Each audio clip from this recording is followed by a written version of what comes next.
Foot, le miroir du football de la diaspora congolaise.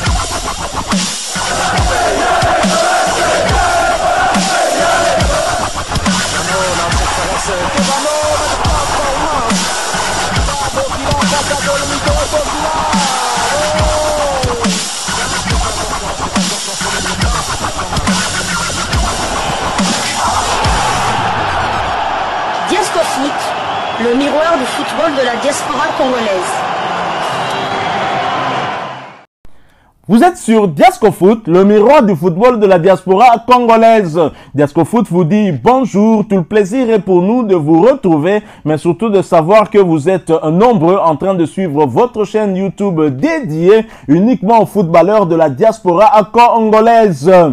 C'est l'heure de partager avec vous quelques news que nous avons pu récolter pour vous, des news concernant la tanière des léopards de la République démocratique du Congo, et cela dans le cadre de cette troisième livraison sportive de ce mercredi 8 janvier 2025, une livraison qui nous conduit du côté de la Belgique, mais pour parler d'une pépite congolaise, pépite belgo-congolaise, mais qui sportivement est devenue congolaise tout court, et qui est sur les traces d'un certain Cédric Bakambu, le jeune léopard, le néo-léopard qui a rejoint la tanière il y a peu, est en train de s'inscrire dans la même idée que son grand frère Cédric Bakambu, qui a beaucoup contribué à faire venir certains jeunes dans la tanière. Ils sont nombreux, on peut les citer. Il y a le joueur natif aussi de la Belgique, le joueur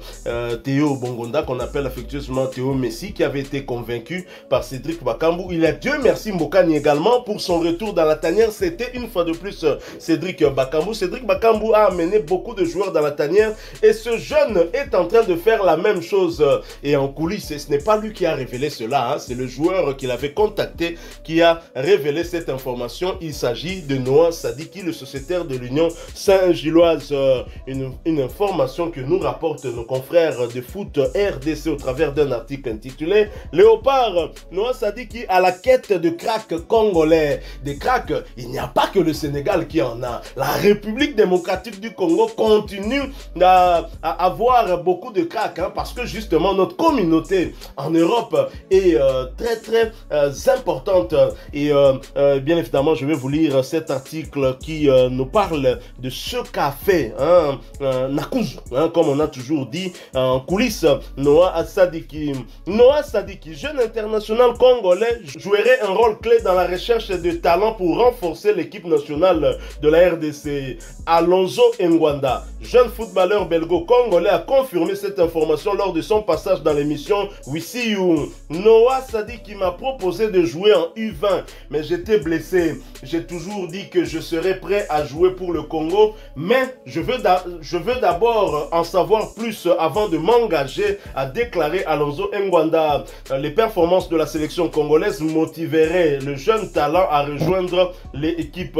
Selon Alonso Ngwanda, l'atmosphère qui règne au sein du groupe ne laisse personne indifférent. Quand je vois les vidéos de la sélection, ça donne envie. C'est une ambiance que j'aime.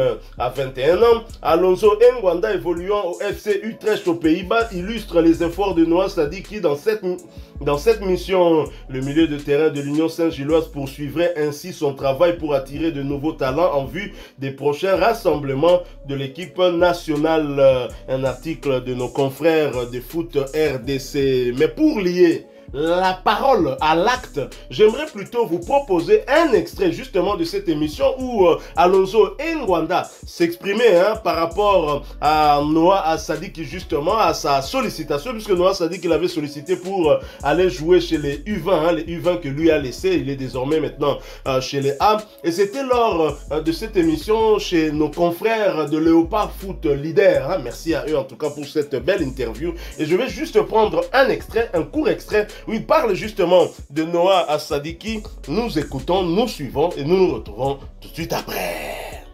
Parfait, parfait. Et sur le niveau football, est-ce que tu suis un peu l'équipe du Congo, ce qu'elle fait, les résultats, les joueurs qui y sont? Peut-être que tu connais peut-être même des joueurs qui jouent en équipe jeune ou en équipe A au Congo? Le seul que je connais personnellement, c'est Noah Sadiki. Ok. Euh, où on a eu, on a eu plusieurs contacts aussi par rapport à la saison passée, où il m'avait proposé de venir jouer pour les Events, mais malheureusement j'étais blessé, donc on n'a pas su parler plus de ça. Ok. Après, c'est que avec lui où j'ai vraiment eu plus de rapports par rapport au Congo, où il Mhm. m'expliquait un peu, où voilà, je l'ai sur Snapchat, sur Instagram, donc je vois ses vidéos aussi. Ok. Sinon, c'est la seule, ouais, c'est la seule personne que je connais personnellement du D- noyau. D'accord. Et du coup, quand tu vois bah, les vidéos ou autres sur les réseaux, etc., comment tu te sens? Tu te sens inclus?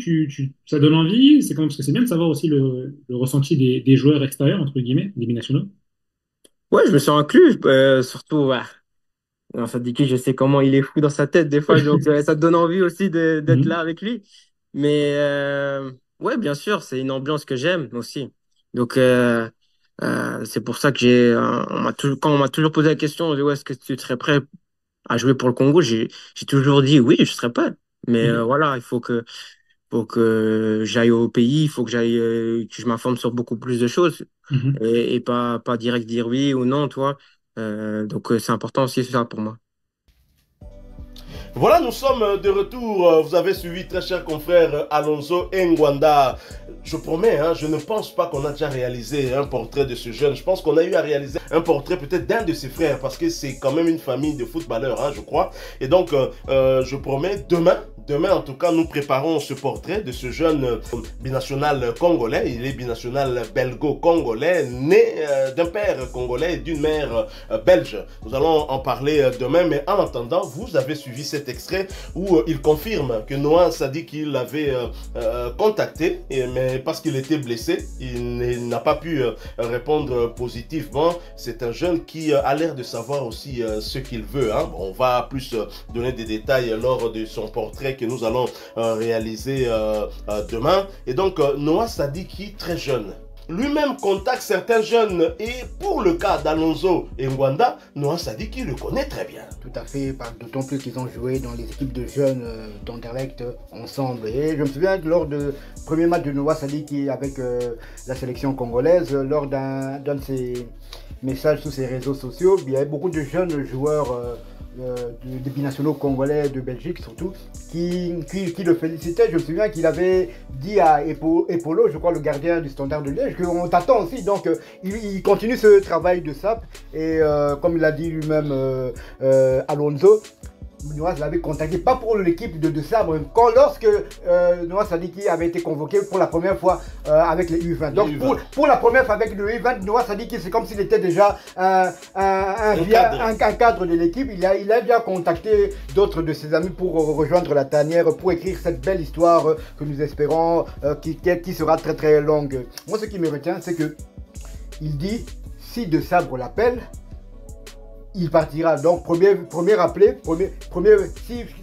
enfin, il n'a pas parlé de la Belgique, il a dit si le sélectionneur l'appelle, il répondra favorablement, il ne pourra pas faire comme les autres, du style oh, je dois d'abord me consacrer à mon club et patati patata. Il a dit que si De Sabre l'appelle, il répondra positivement. Il fait un peu penser à Théo Bomonda, lui aussi un autre binational belgo-congolais, de père congolais et de mère belge. Il avait dit identiquement pareil. Donc le Congo était la première sélection à l'appeler. Il a sauté sur l'occasion, il est venu en République démocratique du Congo. Pour ce genre de joueurs, moi personnellement, je ne peux pas en vouloir car il a les deux sons.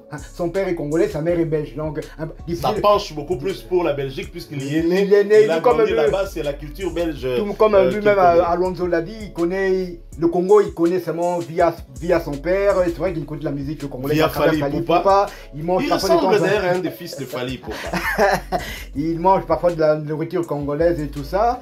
Même si Atta Balobabenga est mondial par ses autres compatriotes congolais, mais il a envie de découvrir la République démocratique du Congo, pas à long terme, mais comme il a dit lui-même, à court terme. Donc ce serait une très très bonne chose. On va continuer à le suivre. Comme vous avez dit, on va dresser son portrait demain. On en parlera plus longuement.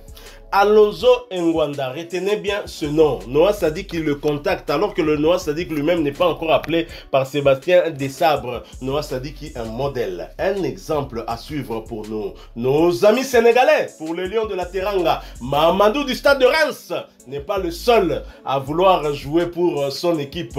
Dans la tanière, il y a des joueurs qui lèvent déjà leurs mains pour signaler à Sébastien Desabre qu'ils sont prêts à rejoindre la tanière. Alonso Ngwanda l'a dit, il n'a pas à faire le choix entre la Belgique et la RDC. C'est très compliqué, c'est très difficile, mais le premier pays qui s'intéressera à lui, certainement il ira de ce côté-là. Il ne va pas commencer à se poser des questions, le pourquoi du comment. Il va directement y aller, d'autant qu'il est congolais de par son père. Voilà pourquoi il porte le nom d'Ngwanda.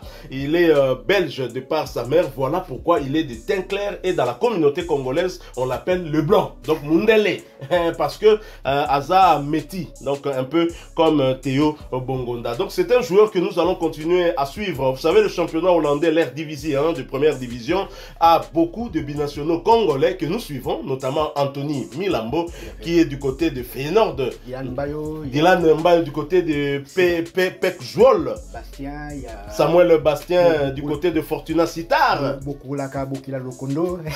Jérémy Bokila du côté de Willem, tout à fait. Et nous avons aussi le Congolo, Brésilo, je ne sais pas s'il faut ajouter encore quoi, Metin aussi, Mwana Matadi, mais lui il est encore hésitant, bon, on ne sait pas trop, est-ce qu'il ira du côté du Brésil? C'est ça aussi le problème. Quand les Brésiliens voient ce que fait Yannick Bolazi là-bas et qui est international congolais, ils vont se demander, mais pourquoi tu veux venir ici alors que tu n'es pas supérieur à Yannick Yala, à Bolazi. Voilà, donc nous sommes arrivés à la fin de cette troisième livraison sportive de ce mercredi 8 janvier 2025.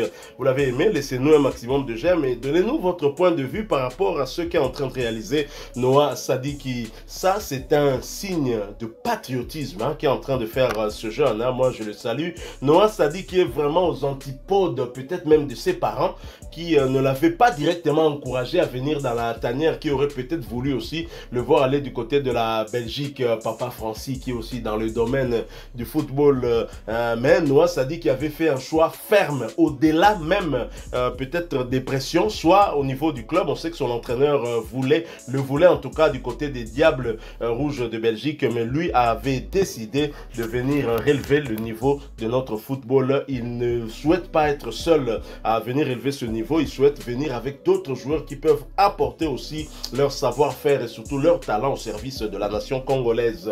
Vous n'êtes pas encore abonné sur cette chaîne Diascofoot, sachez que nous sommes et restons le miroir du football de la diaspora congolaise. Abonnez-vous s'il vous plaît, n'oubliez pas d'activer la petite cloche de notification histoire de ne plus rien manquer des prochains sujets que nous allons vous proposer encore une fois. Merci à vous, avec espoir de vous retrouver bientôt dans un autre sujet d'actualité, mais en attendant, portez-vous bien.